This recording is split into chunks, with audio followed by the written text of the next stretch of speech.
वर्तमान में चीन लद्दाख से लेकर दक्षिण चीन सागर तक अपनी विस्तारवादी नीति को लेकर विश्व के कई देशों की आलोचना झेल रहा है। अंतर्राष्ट्रीय स्तर पर आलोचना झेल रहा चीन अब मध्य पूर्व में ईरान से अपने संबंधों को मजबूती प्रदान कर रहा है। जैसा कि जगजाहिर है कि चीन और ईरान दोनों का यूएसए के साथ टकराव चल रहा है। जहां चीन ऊर्जा का बड़ा बाजार है और आर्थिक रूप से संपन्न है, तो ईरान आर्थिक संकट से गुजर रहा है और ऊर्जा का बड़ा निर्यातक भी है। चीन और ईरान दोनों ही अमेरिकी आर्थिक प्रतिबंधों को झेल रहे हैं। ऐसे में दोनों देशों के बीच लगभग 400 अरब डॉलर की साझेदारी से इनके संबंधों को एक नया आयाम मिलेगा। आधुनिक समय में अगर इनके कूटनीतिक संबंधों की चर्चा करें तो चीन और ईरान के राजनयिक संबंध लगभग 50 वर्ष पुराने हैं, जो 1971 से प्रारंभ हुए थे।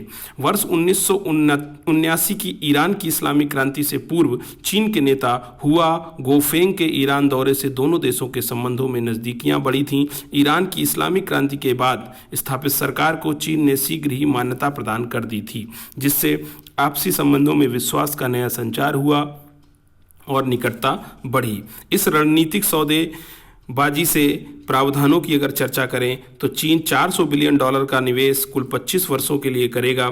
इस समझौते के अनुसार चीन ईरान के तेल और गैस उद्योग में लगभग 280 अरब डॉलर का निवेश करेगा। चीनी सरकार ईरान के लिए आधारभूत ढांचे को विकसित करने के लिए लगभग 120 बिलियन डॉलर का निवेश करेगी। चीन ईरान के हाई स्पीड इंटरनेट 5G तकनीक के लिए इंफ्रा खड़ा करने में भी मदद करेगा। बैंकिंग, बंदरगाह, दूरसंचार, रेलवे आदि परियोजनाओं में भी भागीदारी को बढ़ाएगा। ईरान चीन के अगले 25 वर्षों तक नियमित रूप से बेहद सस्ती दरों पर कच्चा तेल व गैस मुहैया कराएगा। ईरान में परियोजनाओं की सुरक्षा के लिए चीनी सेना 5000 सैनिकों की तैनाती करेगी। साथ ही दोनों देश संयुक्त सैन्य अभ्यास, शोध एवं अनुसंधान तथा हथियारों का निर्माण भी करेंगे। एक समझौता गोपनीय जानकारी को आदान प्रदान करने से भी जुड़ा हुआ है। इससे दोनों देशों को क्या लाभ होगा? ईरान जब विश्व के कुछ शक्तिशाली देशों से आर्थिक प्रतिबंधों की मार झेल रहा है, जिससे वहां विदेशी निवेश ठप पड़ गया है। ऐसे समय में इस आर्थिक रणनीतिक समझौते से ईरान में विदेशी निवेश, तकनीक और विकास को गति मिलेगी। इसके अलावा रक्षा क्षेत्र में भी ईरान मजबूत होगा। वहीं दूसरी ओर कच्चे तेल के सबसे बड़े आयातक देश चीन को बेहद सस्ती दरों पर तेल व गैस प्राप्त होगा। चीन के लिए ईरान इसलिए भी महत्वपूर्ण है क्योंकि वह उसकी वन बेल्ट वन रोड परियोजना को भी सफल बनाने में महत्वपूर्ण होगा। इसका भारत पर क्या प्रभाव पड़ेगा?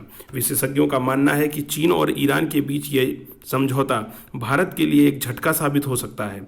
भारत ईरान में चाबहार बंदरगाह को विकसित करना चाहता है और इस बंदरगाह को पाकिस्तान में चीन द्वारा विकसित ग्वादर बंदरगाह का प्रत्युत्तर माना जा रहा है। चाबहार बंदरगाह भारत के लिए व्यापारिक व रणनीतिक रूप से भी महत्वपूर्ण है, क्योंकि पाकिस्तान से विवाद होने के कारण यह बंदरगाह मध्य एशिया का द्वार बन सकता है। ऐसे में चीन की उपस्थिति मुश्किलें पैदा कर सकती हैं और ईरान में चीन के निवेश से भारतीय कामगारों पर भी नकारात्मक प्रभाव पड़ सकता है, जिससे भारत को प्राप्त होने वाले रेमिटेंस पर भी नकारात्मक प्रभाव पड़ेगा। भविष्य में यदि भारत व चीन के बीच युद्ध के हालात बनते हैं तो चीन फारस की खाड़ी व होर्मुज की खाड़ी से भारत को होने वाले कच्चे तेल की आपूर्ति को भी प्रभावित कर सकता है। ऐसे में भारत को ईरान में चाबहार बंदरगाह को विकसित करने की दिशा में तेजी से कार्य करना होगा, जिससे ईरान समेत सभी खाड़ी देशों में संदेश जाएगा कि भारत अपनी परियोजनाओं के प्रति प्रतिबद्ध है। भारत को ईरान से कच्चे तेल का आयात पुनः प्रारंभ कर देना चाहिए तथा भारत चीन के साथ अपने विवादों का समाधान के लिए शांतिपूर्ण सह अस्तित्व की प्रक्रिया का अनुसरण करना चाहिए।